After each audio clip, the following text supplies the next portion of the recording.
What's going on? Soul Not For Sale podcast. Soul Not For Sale podcast, and you are watching episode 433. Episode 433, and I just wanted to wrap up the 4th of July, Independence Day. I wanted to wrap it up fittingly with this video. And with this video that I'm going to play for you guys, I don't want you to think of it as a promotion for RFK Jr. I don't want you to think of it like that. If you don't like him, think of these words in the voice of the presidential candidate that you want to see win. Think of it in the voice of, someone who's inspired you, a man who's inspired you, your father, grandfather, a teacher, yourself even.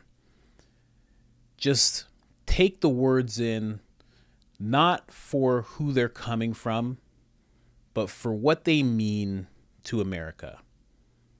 That's all I want you to do. Let's get into the video. Do you ever worry that you are actually physically in danger for what you're standing for now? The answer to that is I do not worry. My life is in God's hands. I need to do what I believe is the right thing to do, and whatever the cost is. My father and uncle were both fatalistic. They both knew that if they were involved in a high-risk enterprise, and they believed that the stakes were high enough to justify their entry. And I think both of them believed that there were a lot worse things than dying.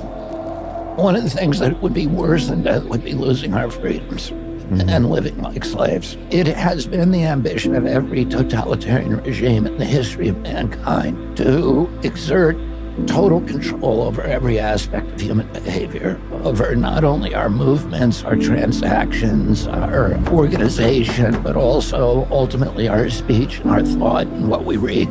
In the past, none of those regimes has been able to manage that because they simply did not have the technological capacity to control every aspect of human behavior, to control what you were doing, what you were saying in your house, what your movements were. Today, we have created this wave of technology where we're creating is this kind of turnkey totalitarianism, where the next totalitarian regime that steps up and really wants to clamp things down, they're going to have all of these mechanisms in place like no regime has had it in human history. In normal circumstances, I would not do this.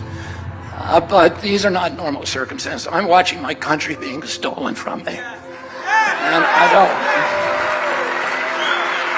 And I owe it to my children, to my family, and my legacy. And my father would say to us, when he came back one time from the Delta, we were all at the dinner table when he came in, and he said, I was in a tar paper shack today.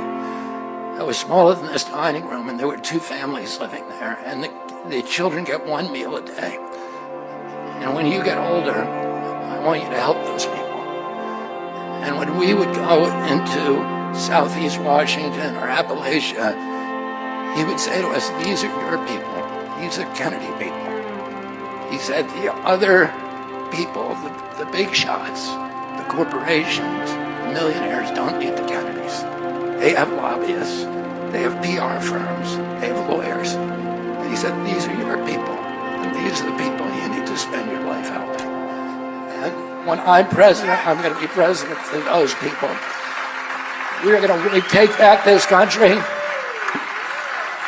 You give me a piece of ground and a sword, and I am going to take back this country with your help, the help of all the homeless Republicans, the Democrats, and independents who are Americans first. Thank you all very much.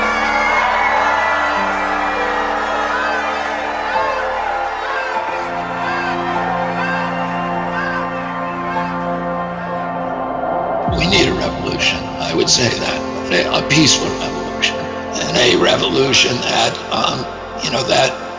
brings us back to the values that have been robbed from us over the past 40 years. And that is the most important topic on earth, peace.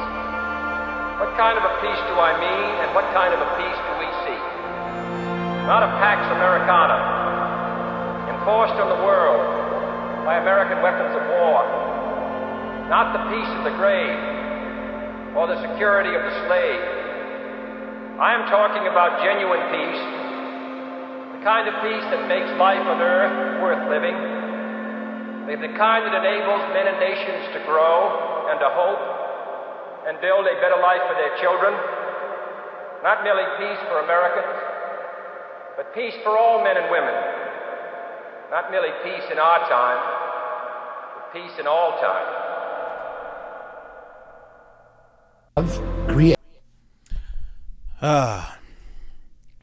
I like that video. I felt like that was a fitting video to play on the 4th of July, just to wrap it up.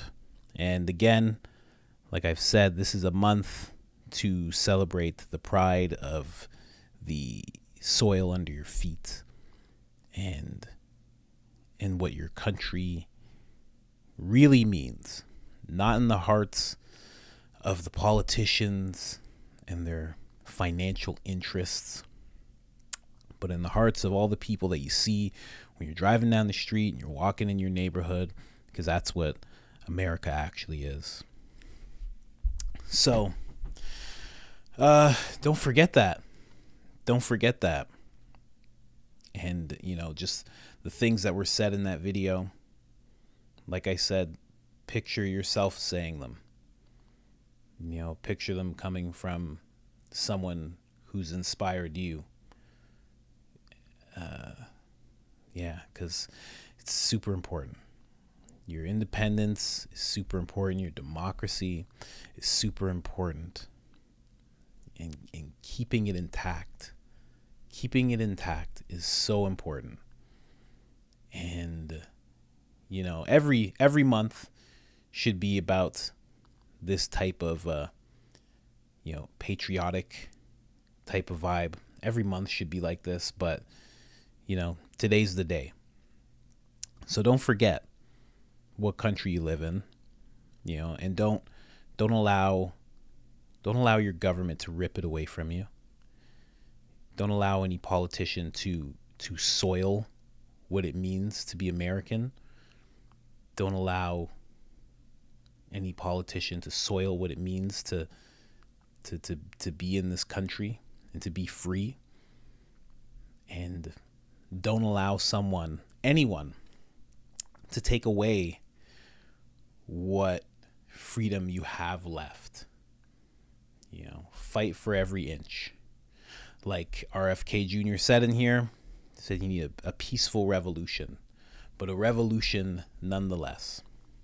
So remember that this Independence Day, and for the rest of the month, and for the rest of the year. And I know it's a lot to ask, but for the rest of your life, don't forget that. Other than that, I'm out.